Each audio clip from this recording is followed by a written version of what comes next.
If you've been looking for some unhinged sci-fi insanity, then look no further. Hey people, Voice talking to you, and today we're checking out Moros Protocol, a new Grimdark boomer shooter roguelite with an incredible pixelated style. If you'd like to check this game out for yourself or see my full playthrough stream, there are links to both down in the description. Now, this is a roguelite game, so the story is set to reveal itself over time as the player finishes runs, be that through victory or death. We are Alex, a soldier in the far future put into cryostasis to be transported to battle. Instead, we awaken on an unfamiliar vessel where a cryptic AI commands us to rescue the ship from the grotesque infection consuming it. With the primary goal of restoring stable power to the ship, we embark on our first of many attempts to reach the security center in the ship's cargo hold. As you probably suspect, exploring the ship is extremely dangerous. In each zone, our objective is to locate the teleporter that'll take us to the next area, with each level being procedurally generated. In classic roguelike style, the game features a run map where players can choose their path. We can take more dangerous routes for a chance of greater rewards, or stick to safer areas that guarantee loot, including new weapons, vendors, or additional bonus material spawns. Exploring is the best way to scavenge for better equipment, and each room could contain chests, dispensers, or a bunch of flesh-eating monsters. The layout of the ship will change drastically between runs, so theoretically, no two floors will be the same. That said, you're going to be seeing a lot of the same rooms and reused assets, especially around the early levels of the game.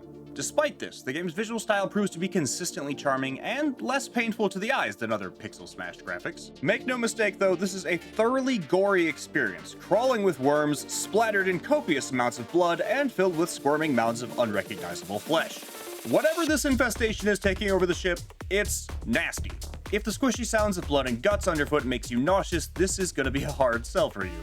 But if you can get past that, this game is oozing with style. And various other fluids. The atmosphere of this derelict ship is eerie, and being forced into a confined space with nasty flesh mutants is certainly unsettling.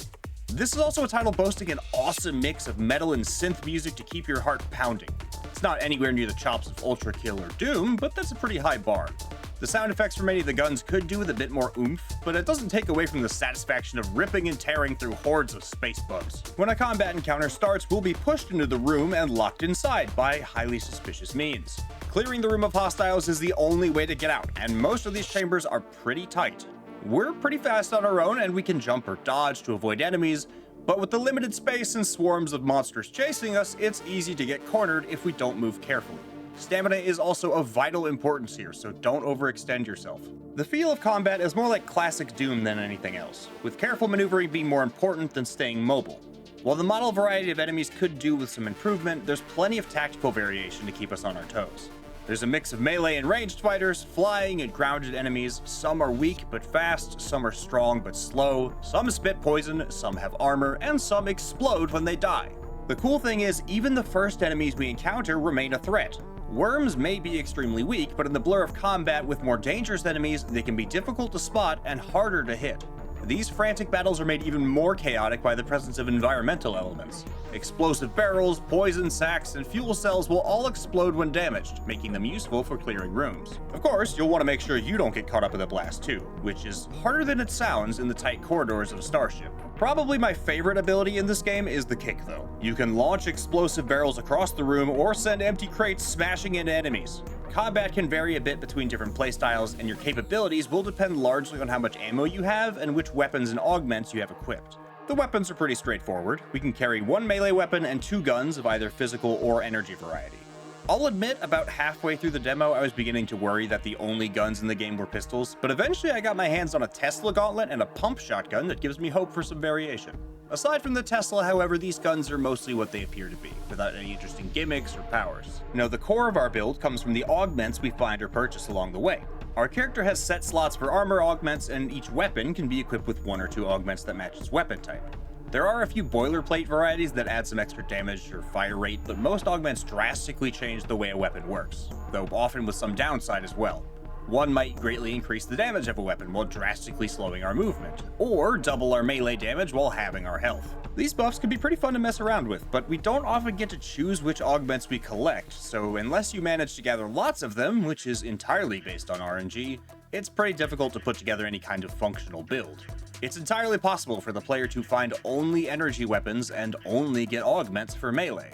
I have a few more issues with the progression system, but we'll come back to that in a bit. Regardless of how far we get, each run helps us progress. During our expeditions, we can collect biomaterials that we can spend from the main menu to upgrade our base stats.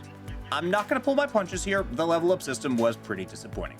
There isn't any real way to specialize, and the upgrades were all bare bones. There's maybe 4 or 5 sets of upgrades that just give you more health. Rinse and repeat that with ammo and stamina. Since I'm on the topic, the balance of weapon and upgrade distribution feels way off. Most doors with loot behind them or entry to any shop requires a keycard to open, and these are an all too rare resource that you aren't guaranteed to find. That means if you don't have keycards and all the loot on a floor is behind locked doors, you don't get any stronger that level and have to hope you get luckier on the next floor.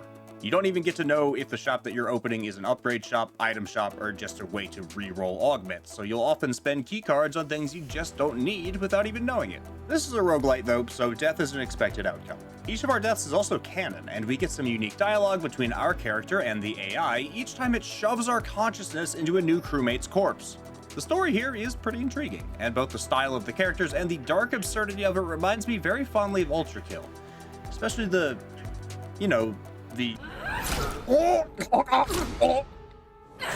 Okay. Wait, I'm kinda into it. 8-foot tall, caked up cyborg mommy with angel wings and a sword. This is a game that doesn't take itself too seriously, but still shows off some vicious close quarters battles in grimdark environments. The controls are tight and responsive, and the customization could be really fun if things are adjusted to be a bit more varied, with a bit more agency for the player's progression. All in all, this seems like it has the potential to be a really satisfying roguelike shooter with a delightfully weird story. I'll be keeping an eye on this one, just maybe waiting to see what more it has in store. Just the voice in your head though, so what do you think of Moros Protocol? Have you played Ultrakill or Bolt Gun? Does this game feel like it might be similar? Are you down for the weird side of this story, or do you wish it was a bit more serious? What changes would you like to see in the finished version?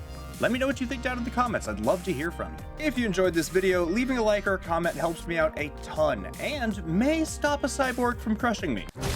Harder. If you want more, subscribing is the best way to support the channel and keep new content coming your way, because I put out new stuff every single week.